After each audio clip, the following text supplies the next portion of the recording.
This is what I've learned from a dream that came true but didn't follow through. If you've been follow me for a little bit, you might have seen this video that I'm gonna put right here. That I was talking about how this dream that I had of hosting a workshop, of hosting a meditation in person, actually came true, and how I did it for the first time, and it was really amazing. It felt really loving, it felt really aligned. People showed up for me.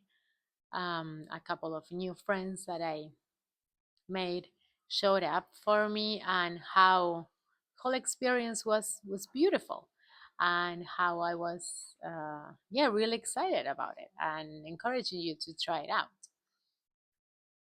And the plot twist, it's that after I did that first class, then I tried to host one last week and one tonight. Was going to be tonight, but we always confirm on the day a couple of hours before that we have enough people. Enough people, it's at least two or three.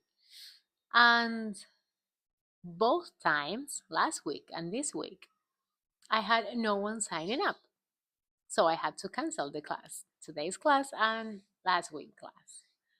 And I'm not gonna lie, it was a bummer, because after the first one and feeling really excited and feeling like, oh my God, I'm finally doing this that I really wanted to do, it is discouraging.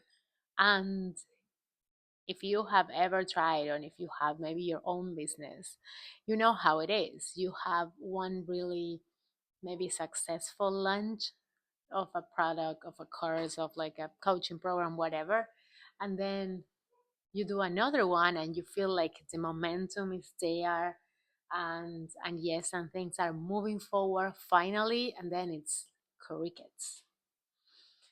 So you might know that feeling if you are in that space.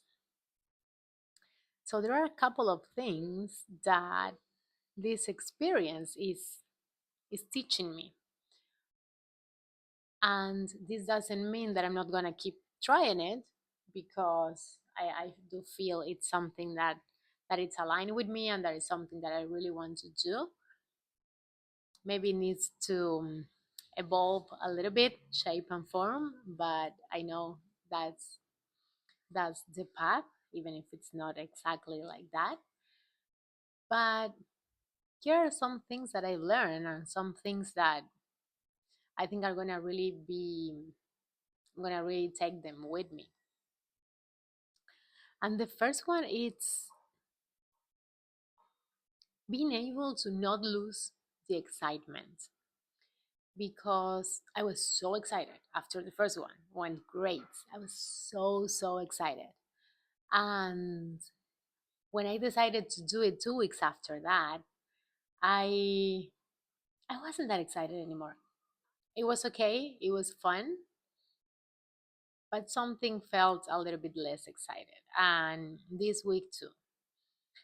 And I think, again, if you have been here for a while, I talk a lot about how our feelings and our emotions actually determine a lot of our life experience. So, of course, that when you're not putting your heart and soul, and you're not feeling really excited about something, it's kind of, it's probable, it's more likely that the energy around that is not going to be exciting. It's not going to make people want to be there. And that's the tricky part about having your own business, or about like having your own personal brand, is that you are the brand, and then while you are navigating the ups and downs of life, you have to be mindful that you are also navigating ups and downs in your business, because your business is a direct reflection of yourself and of your state of mind, your state of your emotions, your state of like how you feel. So it was really interesting to see that part and to see how that probably affected the end result. And another thing is not taking things as a failure, reframing that. And that's something that if you are trying or you have a business, you know that that is the number one thing that you need to learn when doing something on your own. It's to know how to reframe failures, not to take them as a, let's say, personal attack to yourself that no one signed up or that not one came. It's not because you blah, blah, blah, blah, fill in the blanks, but taking that as information. The information might be okay, maybe you didn't promote it enough, maybe the timing was not right, maybe there is some improvements to do in how you communicate it, or the words that are used to communicate what the experience is going to be about. So it's really interesting that now I'm finding myself in that space of like, okay, I'm not going to take this as like a fail two times twice, because it honestly makes no sense to think about it that way. But let's think about, okay, what was different? What was different the first time that actually worked and that I felt so good versus the other two? And I feel that applies to everything in life, of course, not only to a business setup. And also, I feel like the third thing that I want to talk about is the support part, because I've been talking a lot about lately how yes, how I've been hearing about it for 2 months, and this time around it's been really challenging for me to create these connections, these friendships, and yeah, I feel that it's also some sort of missing part, of missing link, of having people who actually stick by your side and that are like, yeah, if we had to go to the same thing 5 times because you're practicing it, we're gonna be there. And having those people, but also being that person for others, because i I believe that relationships are all about reciprocity. So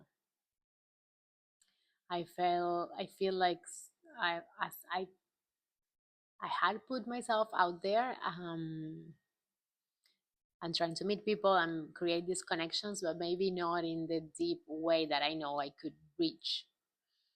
Could be because the context wasn't there, the feeling wasn't there, or it could be just because, yeah, I just had this kind of assumption that after a month or two, I'm like, oh, this time around it's been so hard. And I talk about this a lot, about like how the way we speak actually creates our reality. And I practice that a lot, but sometimes it's a practice. It's something that you need to come back to all the time. It's like bringing your mind back, bringing your mind back. It's like, as Joe Dispenza says, is taming the animal, because your brain goes crazy all the time if you let them, or at least mine does, and I think most people brain does do, sorry. um but yeah, it's an exercise of coming back here, coming back here, and not allow yourself to be so carried away by the worries that you miss the point, that you miss this moment, and that you don't put your 100%, whatever that looks like, in this moment. So I feel I had those three big lessons after this experience. And I'm excited for the future. I'm excited to keep trying this out and to see if the format might be different, if the way that I operate might be different. But I will definitely keep you posted too, because I feel it's also so refreshing and so nice to see like a live journey of someone who's trying to make these things happen instead of just the end product and the perfect package and the all is wellness part that of course it's fun when you get there, but we often forget that life it's a lot of like ups and downs, and any project, any relationship, everything, it's like this, it's like a wave, you're riding a wave.